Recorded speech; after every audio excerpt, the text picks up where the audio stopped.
no Best Deal. Dezembro de 1988, Lockerbie, Escócia. Faltam poucos dias para o Natal. Os moradores de uma pequena cidade escocesa se preparam para os feriados.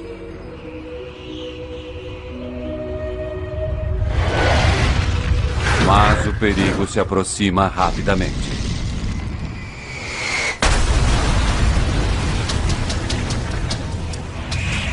A rua estava em chamas, os gramados estavam em chamas e casas estavam em chamas. Eu nunca tinha visto nada igual. O Natal vai ser lembrado por motivos totalmente errados. Um acidente aéreo devastador abala um vilarejo e chama a atenção do mundo. Dos ataques terroristas da história, foi o mais significativo. O mistério finalmente é descoberto através de um pedaço de escombro menor do que a ponta de um dedo.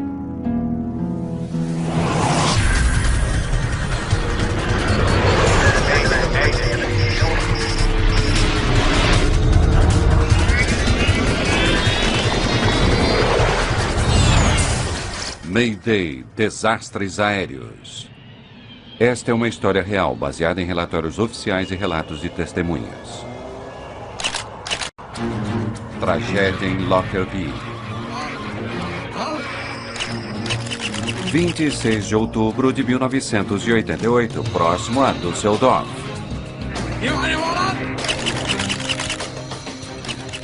Há semanas, a polícia alemã vem seguindo um grupo de suspeitos terroristas ao redor da antiga cidade de Nós. Hoje, os policiais irão entrar em ação.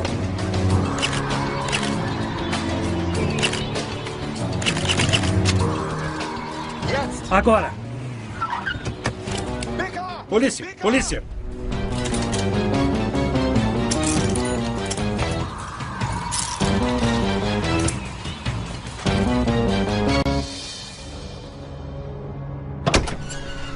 No porta-malas do carro dos suspeitos, a polícia encontra algo singular. Não toque nisso.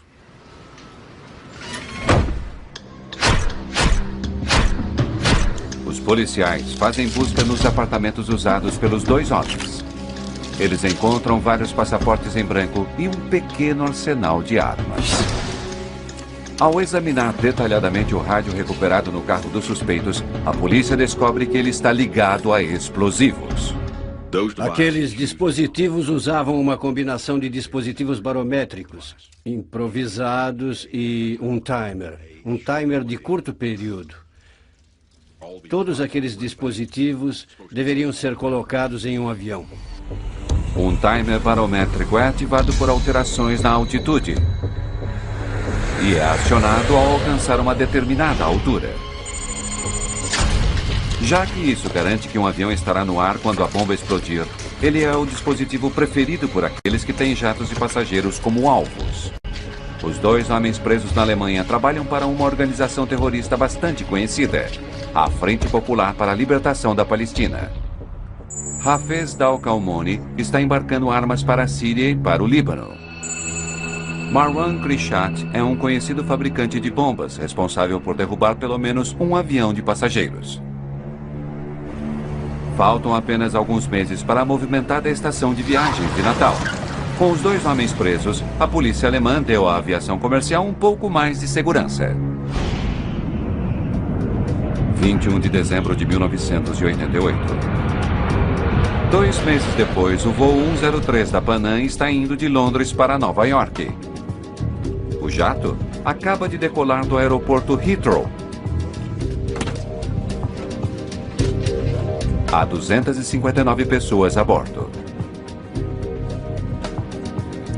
A maioria dos passageiros é de americanos.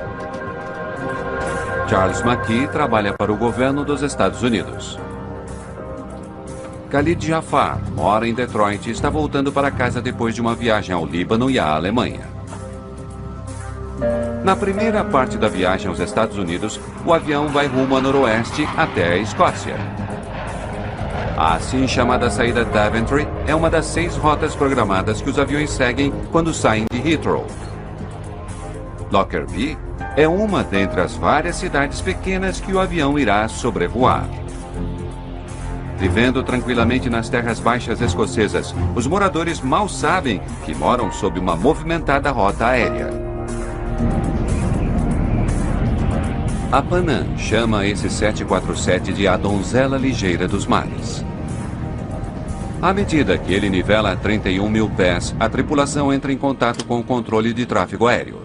Boa noite, escoceses. Clipper 103, estamos no nível 310. 103, você está identificado. O comandante James Maguire tem 55 anos. Assim como muitos passageiros nesse voo de pré-feriado, ele está indo para casa.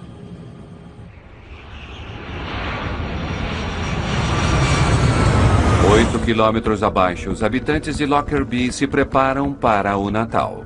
Michael Gordon está conversando com um amigo quando um estranho estrondo se faz sentir em sua casa.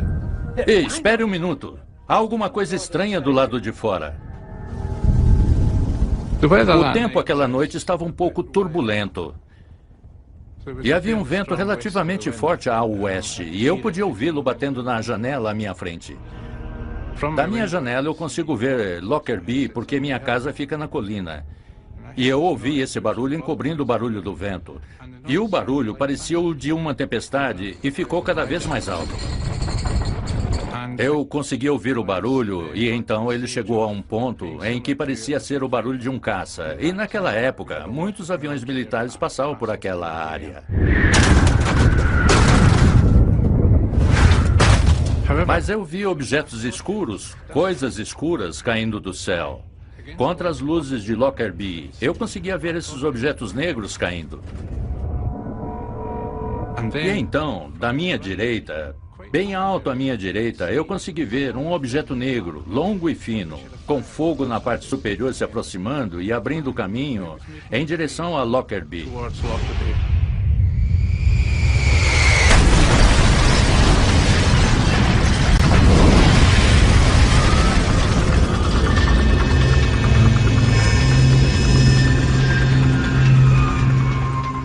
E quando atingiu a cidade, foi mais terrível das explosões. Eu pude ouvir as telhas do meu telhado se levantando. Alô? Alô? Com a explosão, as linhas telefônicas ficaram inoperantes.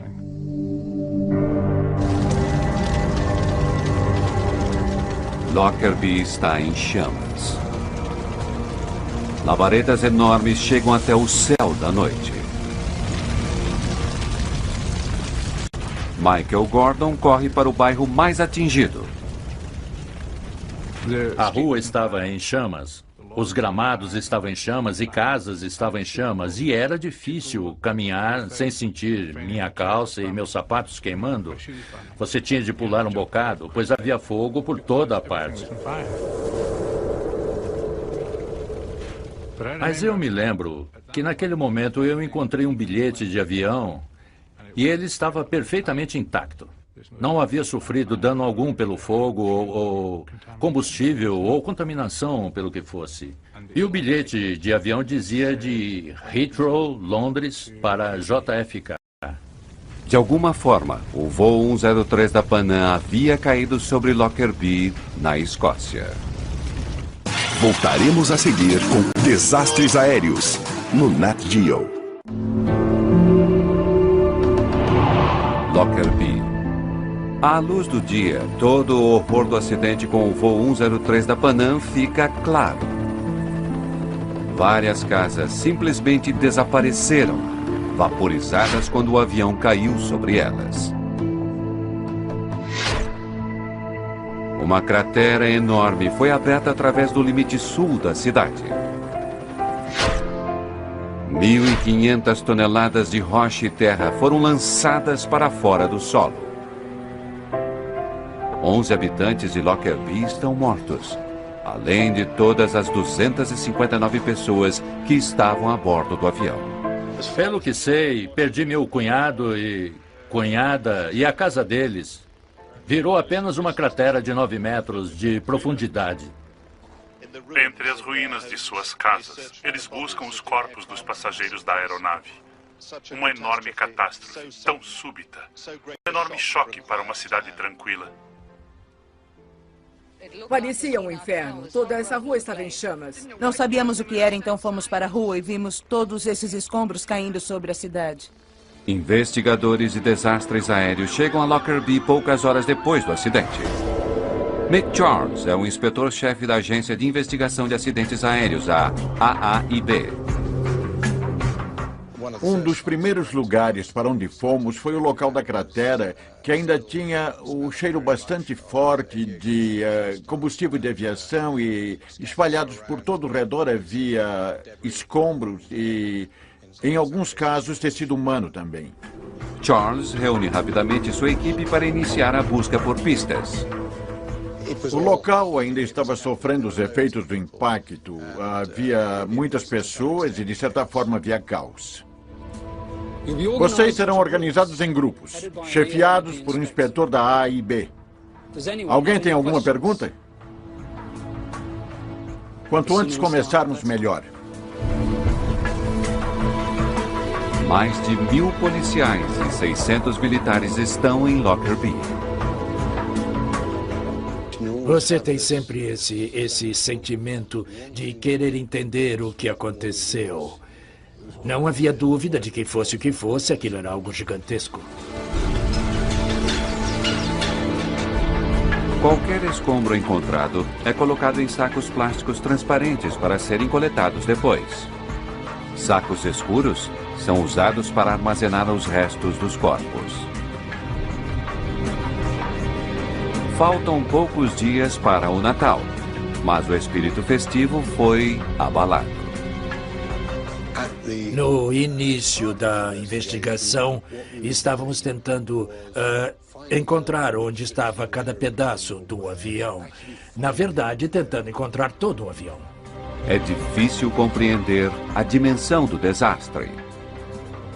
Chris, a RAF nos ofereceu um helicóptero. Podemos usá-lo? Certamente. Com tantos destroços sendo encontrados, os investigadores precisam conseguir uma vista aérea e localizar as áreas com maior número de escombros. Havia muito poucos mapas daquela área e logo ficamos absolutamente sem nenhum.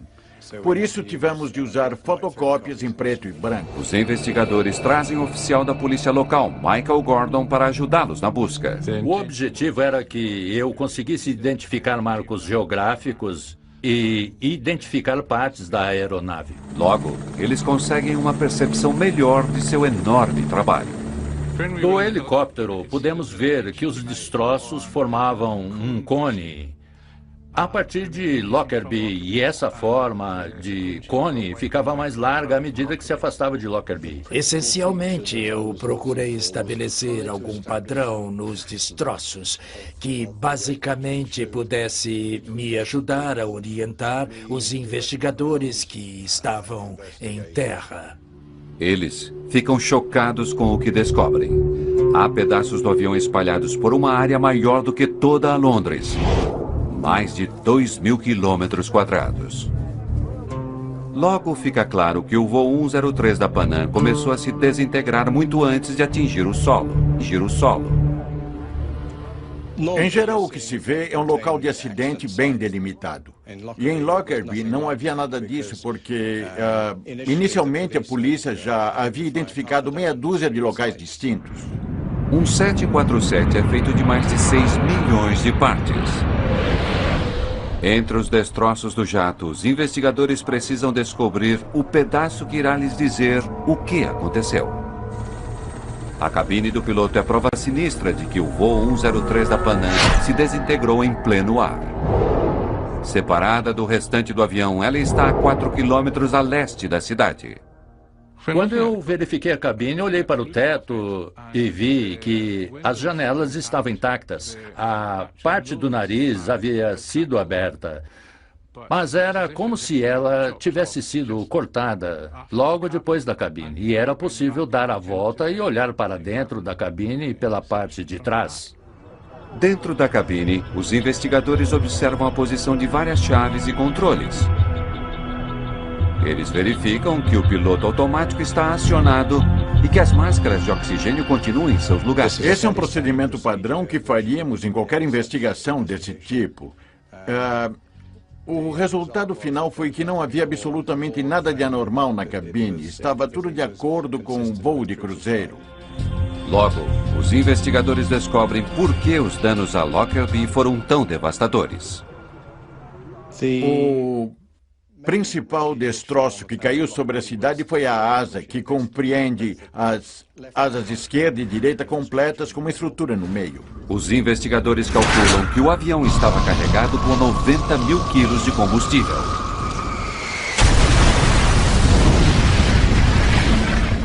São 150 toneladas descendo essencialmente na vertical com uma velocidade de até 500 nós. E há uma enorme quantidade de energia nisso, que foi o que abriu a cratera.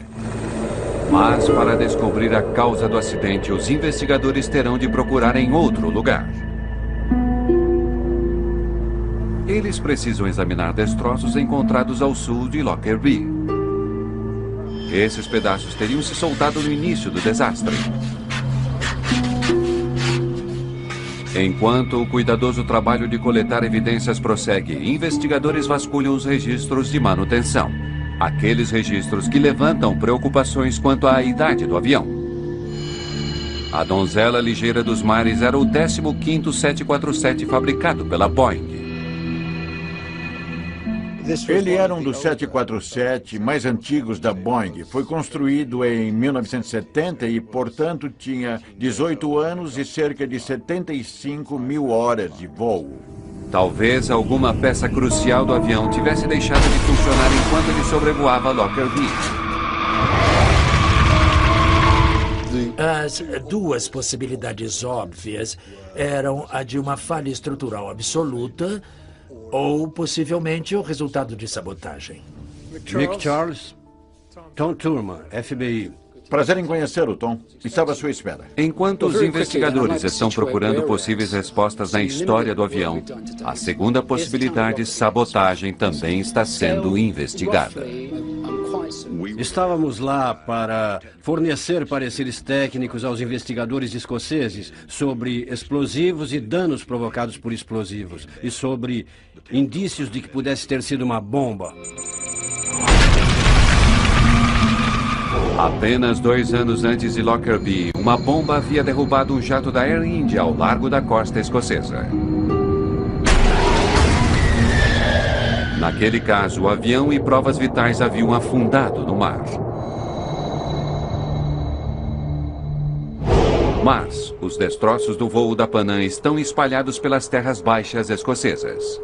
Se foi uma bomba, há uma possibilidade de que provas importantes possam ser encontradas. Todo tipo de esforço logístico seria feito para encontrar tudo, absolutamente tudo, e trazer isso de volta para que pudesse ser analisado e para que pudéssemos chegar a alguma conclusão. Quanto aos fragmentos que encontramos em terra, eles foram apanhados e estávamos procurando por danos provocados por explosão nessas peças de metal. Mas até que tivéssemos encontrado algo que nos dissesse que aquilo fora provocado por uma bomba, uma prova física, era um acidente. Polícia de Lockerbie. Nas primeiras 24 horas, 4 grupos distintos alegaram ser responsáveis pela explosão do jato. Dick Marquis é especialista em terrorismo internacional e trabalha para o FBI americano. Várias organizações reivindicaram responsabilidade ou foram responsabilizadas, incluindo grupos do Irã e palestinos, além de um grupo irlandês que também reivindicou responsabilidade. 6 meses antes, a Marinha Americana abateu um jato de passageiros iraniano. 290 pessoas foram mortas. O governo americano afirma que foi um acidente, mas o Irã prometeu vingança.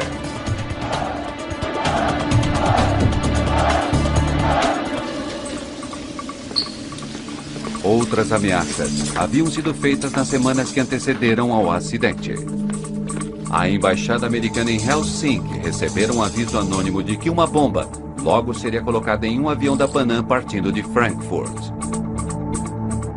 As autoridades acabaram não levando a ameaça em conta, mas um comunicado foi posto em embaixadas americanas.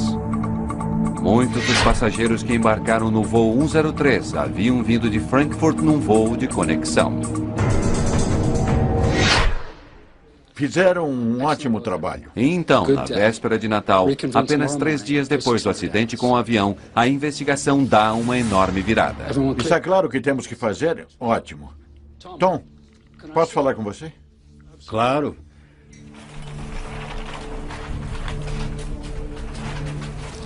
Acho melhor você colocar suas luvas para isso. Mick Charles estava com um saco plástico e havia um pedaço de metal dentro dele. O que é isso? Talvez um pedaço de trilho de bagagem. Isso ajuda a direcionar os contêineres de carga para o lugar certo. Os inspetores em campo descobriram itens que reconheceram como não sendo parte de uma sequência normal de falha que você esperaria encontrar no caso de uma falha estrutural. Mick, isso esteve próximo de uma explosão. Foi o que pensamos também. Pequenas marcas haviam sido feitas no metal. Sinais de uma bomba. Os gases quentes do processo de combustão da explosão atingem um pedaço de metal em especial e fazem buracos nele, como se você tivesse usado um maçarico. Se você pega um maçarico e tem um pedaço de metal, você mal toca o pedaço de metal e o maçarico irá fazer nele um pequeno buraco. É o primeiro destroço encontrado fora da cidade de Lockerbie a mostrar sinais de danos causados pelo fogo.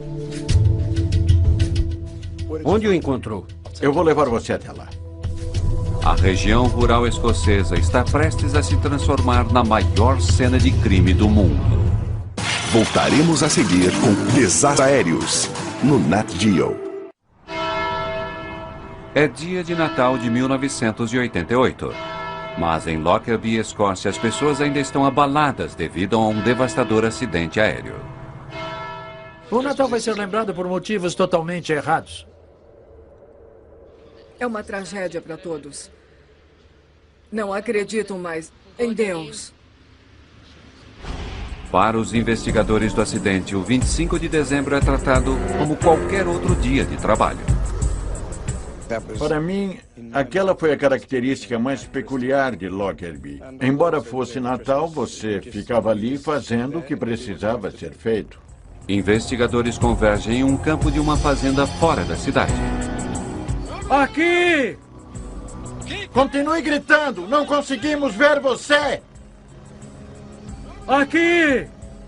O tempo estava muito ruim. Havia uma chuva com nevoeiro. Você não conseguia enxergar 3 metros à sua frente. E havia destroços por toda parte, literalmente. Outra parte do trilho do compartimento de bagagem havia sido encontrada. Isso se parece com o pedaço que você me mostrou ontem à noite. Está faltando cerca de 50 centímetros. E acreditem, lá estava o outro pedaço do trilho, literalmente fincado no solo. Tiramos algumas fotos e foi um presente de Natal. Encontrarmos o outro pedaço de metal que havia sido arremessado até lá. Não estávamos fascinados, estávamos revigorados. Esse pedaço também tem marcas e furos. Sinais de que estivera próximo de uma explosão. Os pedaços de destroços são parte do campo de escombros ao sul e próximos do início desse campo partindo de Lockerbie. O lugar onde foram lançados sugere que eles devem ter estado entre as primeiras partes a se desprenderem do avião. Suspeitávamos que uma bomba havia provocado aquela destruição. Mas nós não podíamos dizer nada até que os detalhes fossem confirmados pelos especialistas forenses. Um laboratório forense britânico estabeleceu a ligação crucial. Traços de 2 elementos químicos usados para a fabricação de explosivo plástico são encontrados nos escombros recuperados próximos de Lockerbie. Em 28 de dezembro, apenas 7 dias após o acidente, os investigadores têm sua prova e anunciam sua descoberta ao mundo. Foi estabelecido que 2 partes da estrutura do estrado de metal onde ficava a bagagem mostram provas conclusivas de detonação de um explosivo forte. Agora, a queda do voo 103 da Panam é oficialmente um crime. A nossa missão em relação a Lockerbie era encontrar quem havia feito aquilo e provar, pois queríamos levar o responsável aos tribunais para que respondesse pela morte de 270 pessoas. Em Lockerbie, os investigadores da AAIB continuam a separar as toneladas de metal retorcido. Creio que, em teoria, podíamos ter simplesmente parado. Mas pensamos, sabemos que é uma bomba, temos todos os destroços em terra, é uma oportunidade ideal para recuperarmos tudo e entendermos o que ocorreu. Sabíamos que era uma bomba pequena, mas não compreendíamos o processo explosivo. Os investigadores estão especialmente interessados no casco do avião. Eles levam parte dele para um hangar militar nas proximidades da cidade. Somente pessoal autorizado.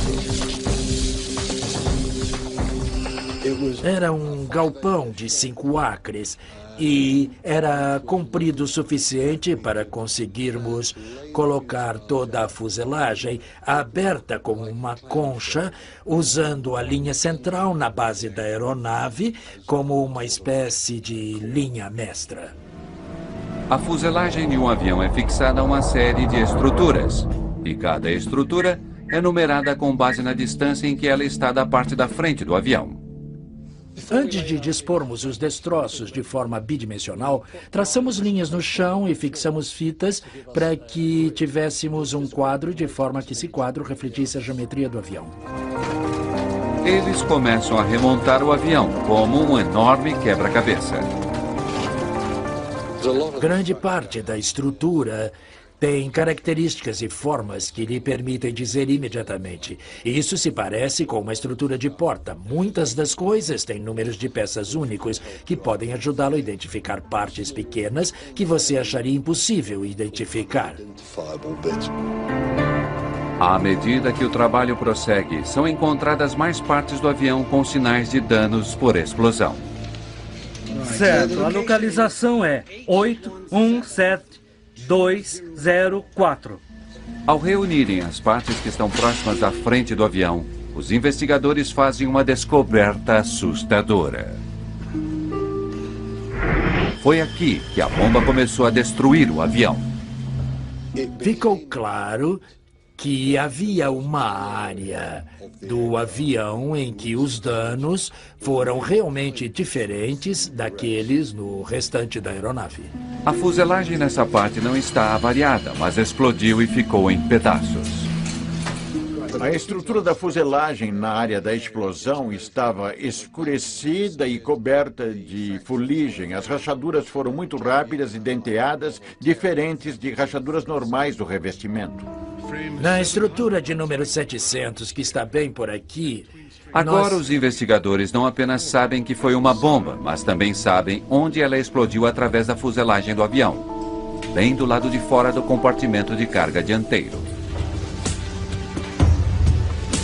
Peter Claydon é o responsável pelo reagrupamento dos contêineres de carga que estavam bem atrás da área que explodiu. Meu objetivo era identificar o container de bagagem onde estava o dispositivo. Tínhamos talvez 20 contêineres de bagagem de estrutura semelhante. Portanto, era como ter 20 quebra-cabeças todos misturados. Os investigadores se concentram nos contêineres de carga encontrados no campo de escombros ao sul, destroços que foram lançados logo depois da explosão.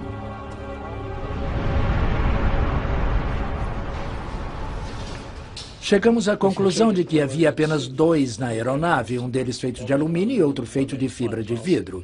E eles ficavam um ao lado do outro na aeronave e eram os 2 únicos que mostravam provas de que um dispositivo explosivo improvisado havia explodido ali. O container de metal AVE-4041 desperta interesse especial. Ele estava bem atrás da estrutura de número 700, onde os danos provocados pela explosão foram mais sérios. Os danos provocados ao container de metal foram bastante graves. E creio que podemos dizer que os danos ao container próximo dele, o de fibra de vidro, foram danos colaterais. Os investigadores criam uma estrutura simples e prendem as partes do container de carga verdadeiro a ela. Ao fazerem isso, fica claro que o AVE-4041 carregava a bomba que derrubou o avião. Examinando cuidadosamente os danos ao piso e à lateral do container, os investigadores também são capazes de identificar a altura da bomba, onde ela estava no container quando explodiu. O que aquilo me dizia era que o dispositivo estava provavelmente em uma maleta, e aquela maleta provavelmente não estava no piso do container. A impressão é que ela estava um nível acima. Segundo registros de bagagem, isso significa que a mala onde a bomba estava havia vindo de um voo de conexão. Enquanto investigadores estão montando uma parte do container de metal, eles descobrem um fragmento de destroço que não pertence ao container. Quando examinei, vi um pedaço pequeno de destroço preso em uma das dobras. Dobrando cuidadosamente para fora, ele caiu. E pude verificar que se tratava de um fragmento de um quadro de circuitos impressos, um quadro de circuitos eletrônicos. Poderia me trazer uma câmera e um plástico de provas, por favor?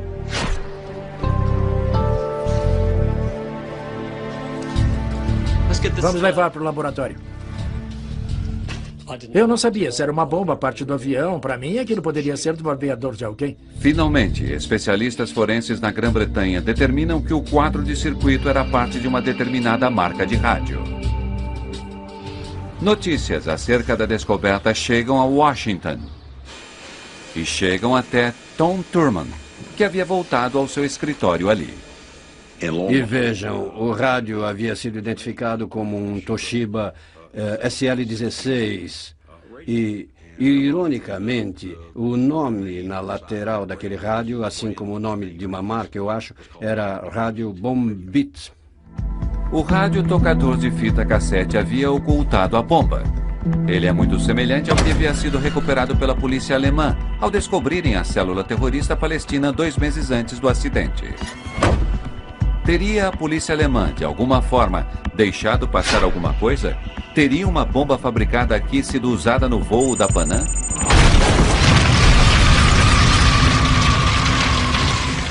Quando houve o acidente, um dos primeiros suspeitos foi certamente a célula PFL-PGC na Alemanha. O serviço secreto nos dissera que provavelmente aquela PFL-PGC era a responsável. 49 passageiros que embarcaram no voo da Panam começaram sua viagem na cidade alemã de Frankfurt. Suas malas foram colocadas no voo 103 em Londres. Mas a empresa aérea não garantiu que os passageiros que fizeram o check-in de suas bagagens tenham, na verdade, embarcado naquele avião. Talvez uma bomba feita na Alemanha tenha burlado a segurança em Heathrow, enquanto o terrorista ia embora. O que lhes dissemos foi, se foi esse o caso, provem. Enquanto a investigação prossegue, há uma descoberta intrigante.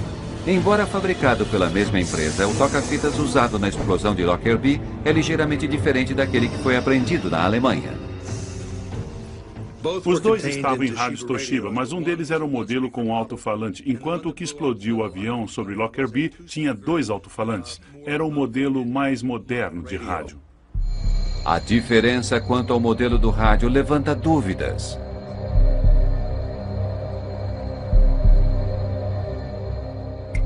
Talvez os terroristas na Alemanha não fossem os responsáveis. Você pode ver a maneira como um dispositivo é montado e dizer: ei, eu sei quem montou isso porque já vi isso antes. E é assim que esse sujeito que monta bombas faz. Eles chamam isso de assinatura de quem fez a bomba. A polícia precisa de mais pistas para descobrir quem montou a bomba. Talvez a maleta em que ela estava possa oferecer tais pistas. Estudando pequenos pedaços de destroços, especialistas forenses britânicos descobrem que a maleta era uma Samsonite 4000 de laterais rígidas. A Samsonite fez apenas uns poucos milhares dessas maletas e vendeu todas elas no Oriente Médio. Vários pedaços de roupas também foram identificados como muito próximos da explosão, provavelmente na maleta que ocultava a bomba. A maior parte dessas roupas foi feita por um único fabricante e vendida apenas na minúscula ilha de Malta. Por isso, Malta se tornou o foco da investigação por causa do fabricante e, no final, da distribuição de algumas das roupas encontradas em Lockerbie. Os investigadores encontram a loja em Malta, onde as roupas haviam sido compradas. O proprietário lhes dá uma outra pista. A principal coisa que ele nos disse foi que a pessoa tinha um sotaque líbio, uma coisa sobre a qual ainda não tínhamos provas e que ligava a Líbia ao atentado. Isso ocorrera apenas 2 semanas antes do ataque ao voo da Panam. Em 1988, a Líbia estava abalada devido a uma série de confrontos com as Forças Armadas Americanas. Sanções econômicas haviam sido impostas. O país estava isolado e seu líder, Muammar Gaddafi, era agressivamente anti-americano. Talvez a bomba do voo da Panam fosse um ataque da Líbia contra os Estados Unidos. Investigando registros de bagagem do voo da Panam, a polícia descobre uma bagagem que havia sido enviada de Malta para Frankfurt aquele dia. A mala número B8849 havia sido enviada através do aeroporto Heathrow, na Grã-Bretanha. Ali, ela fora colocada no segundo nível do container de carga AVE 4041. Era a maleta Samsonite que investigadores agora sabem que carregava a bomba. Mais de 1 ano depois do acidente, uma nova descoberta em Lockerbie ajuda a simplificar a confusa série de pistas.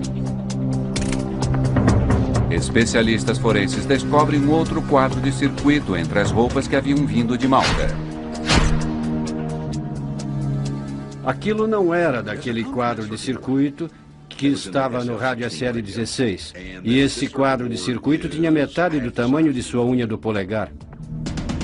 Uma fotografia do quadro de circuito é enviada a Tom Thurman. Ele acredita que poderia ser um pedaço do timer da bomba. Eu passei meses, literalmente, verificando todos os arquivos do FBI sobre outros exames que havíamos feito no decorrer de muitos e muitos anos. O FBI tem fotos de timers usados para detonar bombas do mundo todo. Mas Thurman não consegue encontrar nenhum que corresponda à parte encontrada em Lockerbie. Não.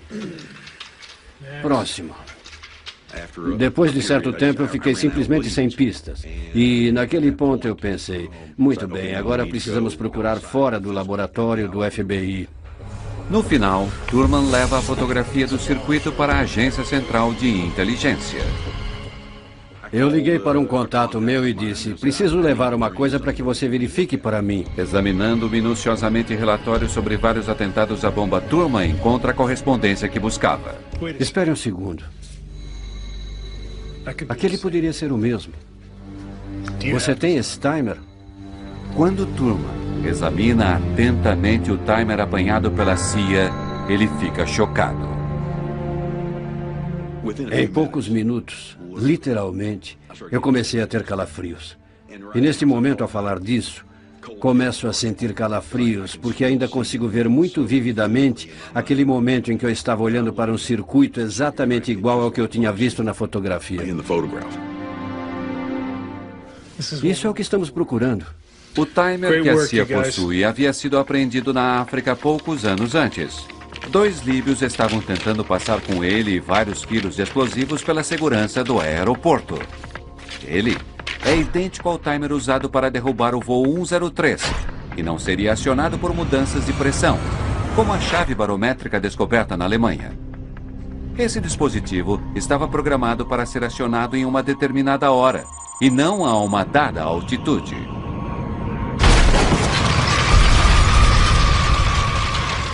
Esse é o timer. Esse é um timer de atraso longo que derrubou o avião. Enquanto a investigação criminal torna-se mais sombria, a investigação do acidente está se tornando cada vez mais clara. No final, a investigação passa da Escócia para Farnborough, na Inglaterra. Famosa por sua indústria aeronáutica, é lá que fica a AAIB.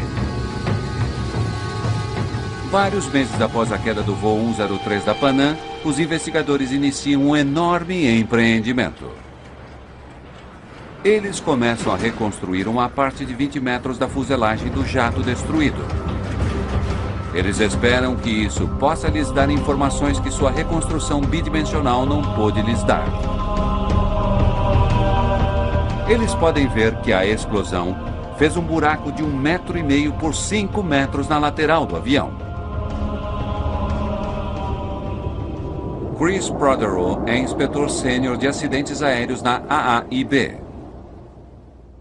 O que era bastante difícil de compreender era o fato de que essa área de dano direto era, na verdade, insignificante em relação ao tamanho da aeronave como um todo. E era muito difícil entender como essa pequena avaria havia resultado em uma destruição tão completa da aeronave.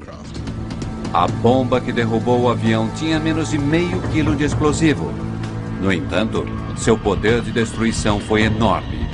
Os investigadores querem saber mais sobre como as ondas de choque se comportam dentro de um jato. É como congelar uma imagem de vídeo.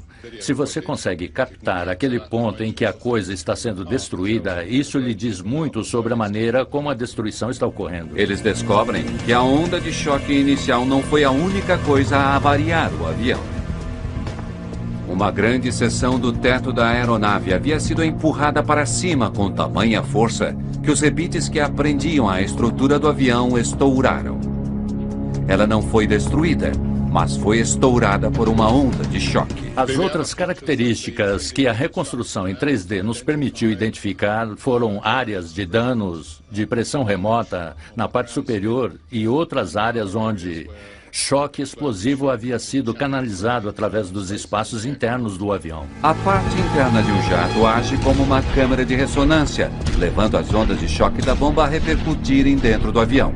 Elas ganham força até que encontram um local fraco na fuselagem e então estouram através dele. O trabalho em Farnborough é prova convincente de como até uma bomba pequena pode ser destrutiva. E o quanto é crucial que as pessoas responsáveis por ela sejam encontradas. Voltaremos a seguir com Desastres Aéreos. Quase 2 anos depois do desastre em Lockerbie, a trilha de provas criminosas leva os investigadores a Zurique. O rastro de provas liga o timer que detonou a bomba a uma empresa suíça chamada Mebo. Um dos proprietários da empresa admite tê-lo fabricado. O timer fora dado ao governo líbio. Um total de 20 deles tinham sido fabricados e todos entregues às autoridades líbias. No início da investigação, o foco fora dirigido ao grupo terrorista palestino na Alemanha. Agora, há cada vez mais provas de que eles não tinham nada a ver com a queda do voo 103. Havia um grande número de suspeitos e foi somente quando continuamos a reunir provas e elas foram se acumulando que chegamos à Líbia. Investigadores criminais haviam estabelecido uma ligação do timer que detonara a bomba com a Líbia. Eles sabem que um líbio comprou as roupas que estavam na maleta. E eles sabem que a Líbia tem uma história recente de confronto militar com os Estados Unidos. Agora, tudo o que eles precisam é descobrir quem estava com a bomba. Em 1999, isso finalmente acontece. Na época do desastre, Abdel al-Megrahi trabalhava para o serviço secreto do governo líbio. Ele é preso e acusado. Ele era um funcionário líbio de alto escalão. Ele certamente podia ter acesso ao que quisesse. A nossa investigação determinou que Megrahi também tinha uma empresa de fachada na Mebo. Ele havia estado lá muitas vezes, certamente se conheciam. Quando você começa a ver todas as conexões e essas coisas simplesmente começam a se encaixar, fica mais fácil aceitar as nossas provas. Em 2001, juízes escoceses o sentenciam à prisão perpétua pelo assassinato de 270 pessoas. 2 anos depois, o governo da Líbia assume oficialmente a responsabilidade pelo atentado e paga 2 bilhões e 700 milhões de dólares às famílias das vítimas. Há também um rancor em relação a Panam pelo papel que ela teve no desastre. Uma investigação escocesa acusa a empresa. O passageiro que fez o check-in da bomba no voo 103 não embarcou. Esse é um fato que a Panam poderia ter descoberto se estivesse seguindo os procedimentos corretos. Uma das coisas que descobrimos ao verificarmos o atentado ao voo 103 da Panam foi que havia várias malas naquele avião que não correspondiam aos passageiros. Uma das mudanças que resultaram do atentado ao voo da Air India foi que as empresas aéreas foram obrigadas a se certificarem de que nenhuma mala seria colocada em um avião sem um passageiro que a acompanhasse. É o chamado sistema de reconciliação de bagagem. Sem notificação adequada, a Panam havia parado de fazer a relação passageiro e bagagem no aeroporto Heathrow. Portanto, aquela regra que dizia que toda bagagem deveria ser acompanhada de um passageiro não era cumprida. A empresa foi finalmente considerada culpada de má conduta intencional.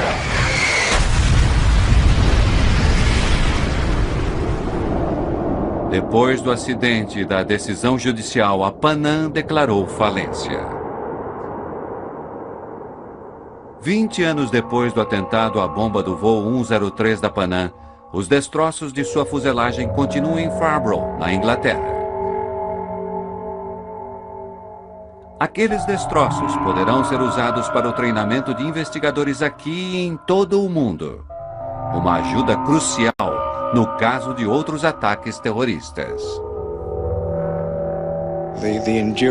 O sentimento permanente que tenho como resultado de Lockerbie é o tremendo nível de cooperação que tivemos de todas as agências. E considerando que havia cerca de 2.500 pessoas, incluindo os militares, a polícia e os demais, acredito que esse seja um grande tributo. Lockerbie foi uma rara ocasião e nos sentimos honrados de participar das investigações e ajudar a chegar onde chegamos. Tivemos pequenas participações, mas todos tiveram pequenas participações que levaram a grandes contribuições para um resultado de sucesso. Na cidade de Lockerbie hoje há poucas evidências do horror que explodiu dos céus há 20 anos. Em uma pequena igreja, próxima de onde a cabine do avião agonizante caiu, há um difícil lembrete do enorme número de vítimas do terrorismo e da importância de levar os culpados aos tribunais.